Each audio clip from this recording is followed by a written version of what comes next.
Hello everyone, good morning. ইয়াত আহিছে ৰাতিপুৱা মোৰ মেকুৰীটো চিম্বাৰ পৰাই মই মানে ৰাতিপুৱাটো আজিকালি আৰম্ভ হয়।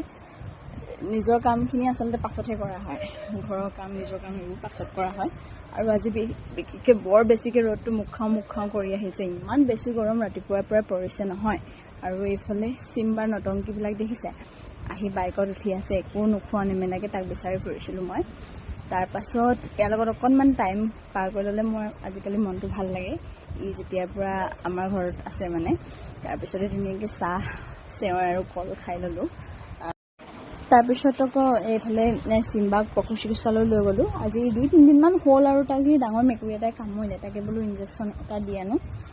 আৰু ভালকৈ ভিডিঅ' কৰা নহ'লে, তাৰ ধৰি মেলি দিব লগা হৈছিলে, চবেই ধৰিব নোৱাৰে যিহেতু। তাৰপাছতে আহি আমি এইফালে আপেল আৰু মগু খাই লৈছোঁ, কাৰণ কালি আকৌ এজন ঢুকালে আমাৰ ঘৰৰে পৰিয়ালৰ মানুহজনৰ খুৰাক হয়, সেইটো কাৰণে ভাত পানী খোৱা হোৱা নাই, বৰ্তত থাকিব লগা হৈছে। তাৰপিছতে এইফালে চিম্বা দেখিছেনে, বিষতে ই যে কেনেকৈ সোঁৱত দিছে।